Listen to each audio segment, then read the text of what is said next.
Hola, ¿qué tal? Bienvenidos a En Pocas Palabras, el podcast de Omar García. Gracias por elegirnos entre el infinito mundo de las comunicaciones actuales.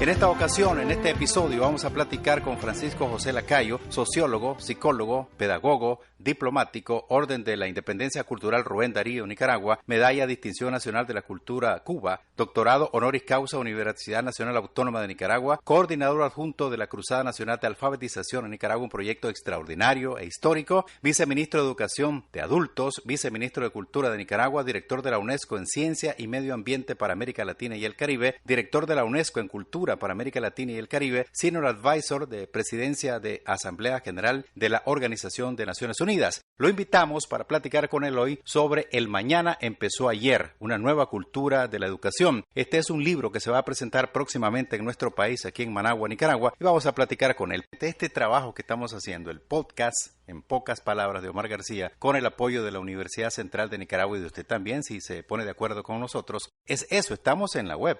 Por ejemplo, este programa lo pueden oír a cualquier hora, en cualquier parte del mundo, y ahí va a quedar en línea. En Estados Unidos, la participación en el ingreso del uno más rico se ha duplicado con creces desde los años 80, a pesar de la crisis 2008-2009. Todo esto lo pienso y luego me planteo, bueno, ¿qué hacemos con la educación? Y comienzo entonces a plantear, a recuperar algunos de los grandes aportes de la UNESCO que se ha dejado engavetado, que son lo que llaman los pilares de la educación.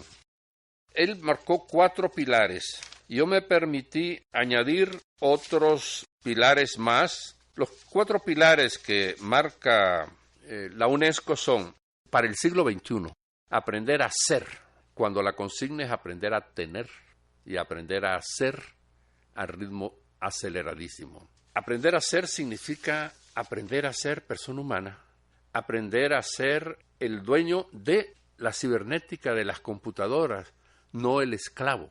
Aprender a ser es reconocer que es igual a todos los seres humanos. Y después viene el aprender a hacer. ¿Qué tenemos que hacer? Estudié el sistema educativo de Finlandia, que no es perfecto, pero que ha tenido cambios profundos. Por ejemplo, ellos no admiten más de 19 alumnos en una clase, ni escuelas de más de 95.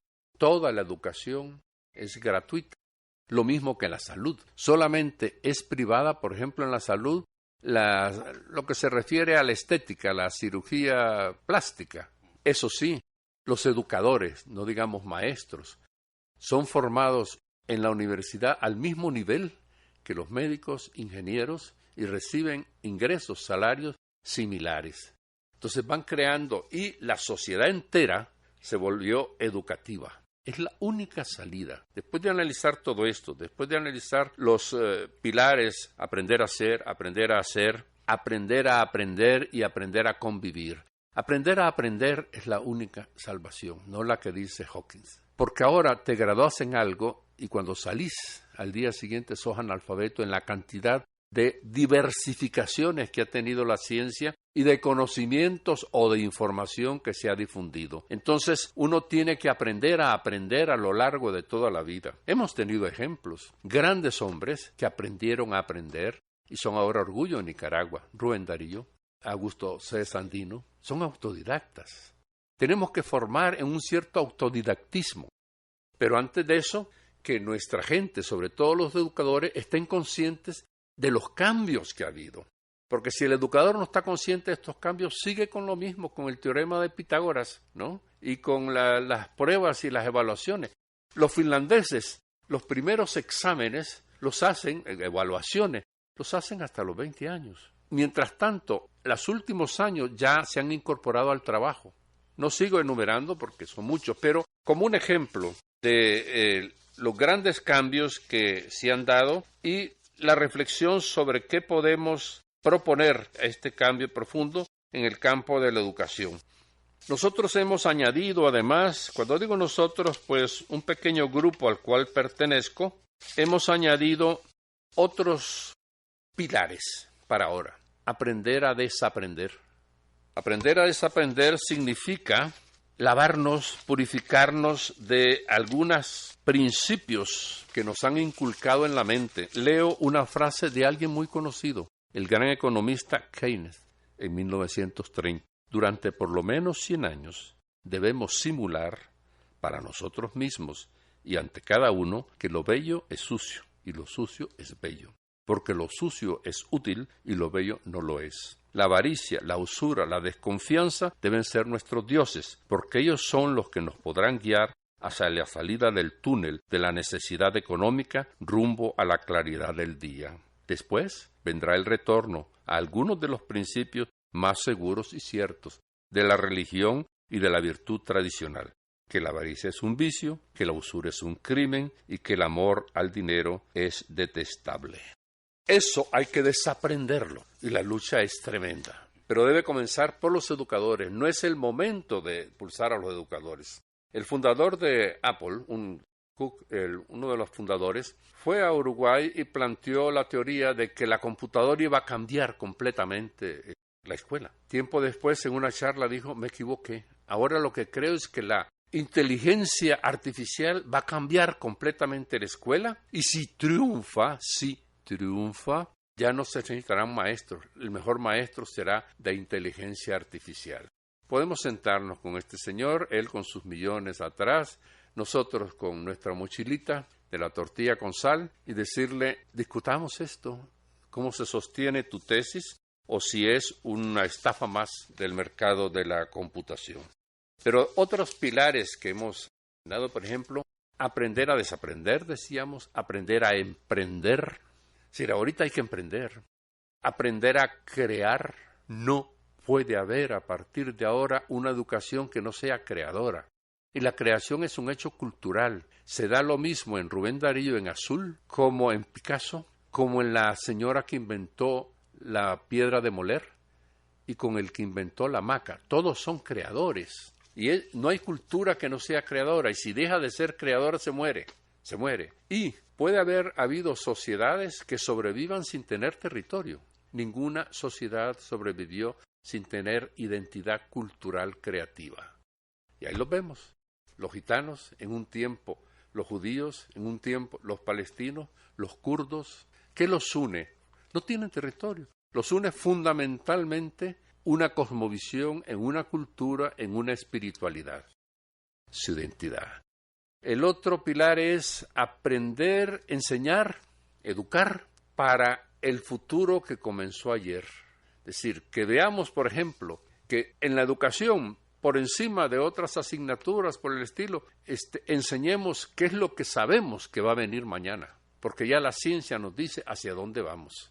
El carro va tan acelerado que aunque frenemos en seco, ya sabemos en qué poste nos vamos a estrellar, ¿verdad? Y entonces hay que meter eso en la educación y enseñar sobre el futuro que empezó ayer, hacerles ver que se va a poder manipular el ADN, hacerles ver que si se desarrolla una pandemia, es decir, una nueva gripe, la globalización es tan masiva que va a ser la más terrible de la historia, porque con el flujo de gente, de millones, miles de millones que circulan en aviones o por tierra o por tren, el contagio no va a poder realizarse, etcétera. Y lo que viene dentro del cambio climático. Esos son más o menos algunos pilares. Por pilares entendemos de aquellos principios que deben guiar un proceso educativo para que sea, como yo digo, pertinente, coherente con la situación y eficaz, es decir, que solucione problemas, pero hay que tener claro qué es la educación. Mucha gente confunde algunos términos como capacitación con educación. Es un cambio o una consolidación de valores, honradez, solidaridad, honestidad, de actitudes, predisposición a actuar. Yo puedo tener actitudes racistas, de conocimientos, ahí sí, de conocimiento, de modelos de comportamiento. Es decir, yo voy a ser Superman o voy a ser el Nika caitudo que me siento orgulloso de ser Nika. Y de destrezas y de habilidades. Las destrezas son más físicas, las habilidades son psicofísicas. Para escribir un campesino tiene que tener destreza y habilidad. Destreza para hacer el trazo y que no le tiemble la mano, y habilidad para que su mente le vaya diciendo qué significa lo que está escribiendo y por qué la curva y por qué el rabito al final. Entonces, dentro de eso viene una esperanza, porque algunos me dicen, sos pesimista. No, hombre, y termino con 2 epílogos, uno al final del tema educación. Estamos en el umbral de un salto dialéctico de la sociedad humana y por lo tanto en la educación. El solo crecimiento de la ciencia y la tecnología no garantiza ni la sustentabilidad ni la calidad de la vida en la Tierra. De haber sido así, no hubiéramos conocido la Segunda Guerra Mundial, cuyos actores eran los más avanzados en ciencia, tecnología y supuestamente los más civilizados, entre comillas. Quisiéramos cerrar estas reflexiones citando a 2 personajes muy diferentes y no obstante coincidentes en la visión de una alternativa salvífica para la humanidad. Una de las voces más autorizadas en el mundo oligopólico de las NTIC, de las nuevas tecnologías, Jack Ma, chino, cofundador de Alibaba, nos dice que la única opción salvífica de la educación en esta era es enseñar algo único en lo que ninguna máquina ni técnica podrá igualarnos. Dice, no podemos enseñar a nuestros niños a competir contra las máquinas. Debemos enseñar algo único en lo que ninguna máquina nos va a igualar. Valores, creatividad, pensamiento independiente, trabajo en equipo, solidaridad, cuidado de los demás. Todo lo que enseñemos debe diferenciarse de lo que puedan hacer las máquinas.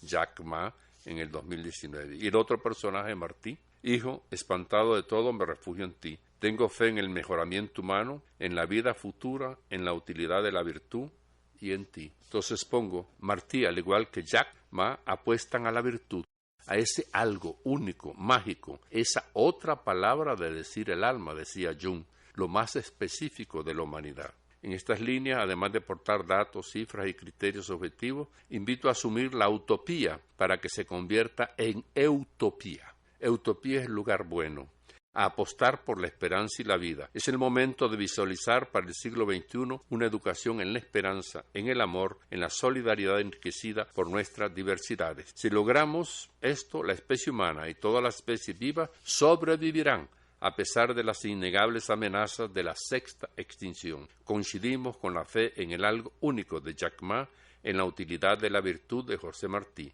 Tenemos fe en el mejoramiento humano, en la vida futura, en la utilidad de la virtud. Y así termina el librito. Interesante porque cuando lo estaba escuchando se me ocurrían varios temas y vamos a tener que invitarlo a otros episodios. Porque imagínense, ha sido tan difícil. El otro día uno de mis hijos me decía, papá, fíjese que mi hija, Omari, me decía, fíjese que el profesor que nos está impartiendo clase lleva su presentación en PowerPoint, pero se pone a leerla, me dice. Entonces, y el chaval ya no quiere eso, tenemos que cambiar. Y yo a veces en los programas de radio que tengo le digo a la gente, un profesor no puede prohibir el teléfono celular, tiene que buscar cómo utilizar esa herramienta en pro de la educación y no satanizar un instrumento que es una herramienta. Siempre les digo de manera sencilla a la gente, el machete es un instrumento que te ayuda en el campo, pero también se puede convertir en arma, en una cosa muy peligrosa. Depende del comportamiento humano, como decía usted, estaba citando a este intelectual de esta gran empresa que se echa millones de dólares en venta por internet, el famoso Alibaba. Entonces, eso es ciertísimo, tenemos que aprender valores. Ahí puede estar la herramienta, puede estar la internet. Mucha gente dice, por ejemplo, a lo mejor en otro episodio comentamos esto, ahora el teléfono celular y las redes sociales han venido a romper las relaciones entre las parejas. No, siempre nos hemos comportado de esa manera. Antes probablemente lo que más nos llamaba la atención era la cartera de la otra persona, pero ahora está la cartera y está el celular, lo primero que se va a tomar es el celular. Entonces, es nuestro comportamiento el que está ahí siempre. Lo que pasa es que ahora hay más facilidades que te ponen en evidencia y por eso me ha gustado su presentación y espero que, imagínense qué bonito también, yo le estaba reflexionando cuando usted me decía, las herramientas, ahora tenemos tanta cuestión de internet, pero no estamos analizando todas estas cosas que usted tiene sobre en el libro, el mañana empezó ayer, en las redes sociales. Pero a través de las redes sociales y con este podcast de En Pocas Palabras y este episodio en particular, estamos entrándole la discusión al debate, pero es en texto, es en esto, en libro, en las páginas que estamos analizando lo que está pasando en las redes sociales, en línea, en la tecnología. Entonces, de ahí la importancia del ciclo, de mantener la educación y la forma de cómo nos comunicamos. Estoy totalmente de acuerdo, Omar, totalmente de acuerdo. Es cierto lo que dices. En primer lugar, este libro tiene capítulos que, como me decía el maestro Díaz Lacayo, el doctor, dice así: una serie interminable de apotigmas, es decir, de frases sabias, todos sabios, todos humanos, cada uno un ensayo en sí mismo. Debe ser editado por la UNESCO. Es cierto, cada capítulo esto es en sí mismo un tema a profundizar, ¿verdad? Te enseña a pensar o te obliga a pensar. Exactamente. Coincido en que no hay que satanizar. En un tiempo se satanizaron las máquinas, diciendo que iban a generar desempleo. Los robots van a tener un impacto. Pero ¿qué pasa? Lo digo en la introducción. Si me he dado la pena de recopilar, ordenar, presentar las fuentes de todos los datos que tengo ahí, que son bastantes, es porque todo el mundo los conoce, pero pasan a una velocidad tan grande y son sustituidos en segundos que no los pueden sistematizar. Por ejemplo, en la realidad de un Facebook. Ahí tengo un capítulo sobre la posverdad y la fake news, ¿no? Que no son mentiras, son fábricas de realidades que nunca existieron, a diferencia de la mentira tradicional. Entonces, mi intención es no crear terror. El libro no es terrorista, pero sí sacudir un poco para buscar una salida y no seguir así en la ignorancia fatal. Así es, yo creo que varios temas podemos abordar de ahí, porque cuando usted mencionaba el tema de la fabricación y de los inventos, está todo lo que pasó con Cambridge Analytica, que al final fracasó. Cambridge Analytica tiene dos cosas gravísimas, pero importantes, dos hitos para mí, que tienen todavía en 3 años que el Reino Unido no se puede salir de la Unión Europea, a pesar de que todo el mundo, por una gran mayoría, dijo que sí. Todo eso fue una fabricación. Luego esta misma gente utilizó estas herramientas para poner como un monstruo a Hillary Clinton y propiciar la victoria de Donald Trump. Eso no es un secreto ni una crítica de izquierda ni de ninguna ala política,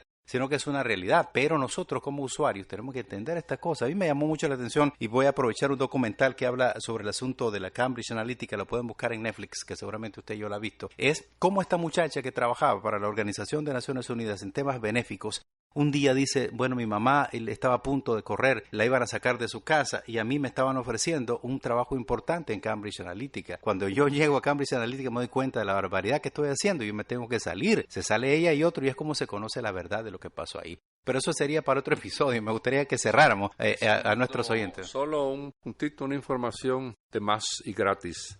WhatsApp confesó que calcula en 46 millones de identidades falsas. WhatsApp es el que más crea identidades falsas por encima de Facebook.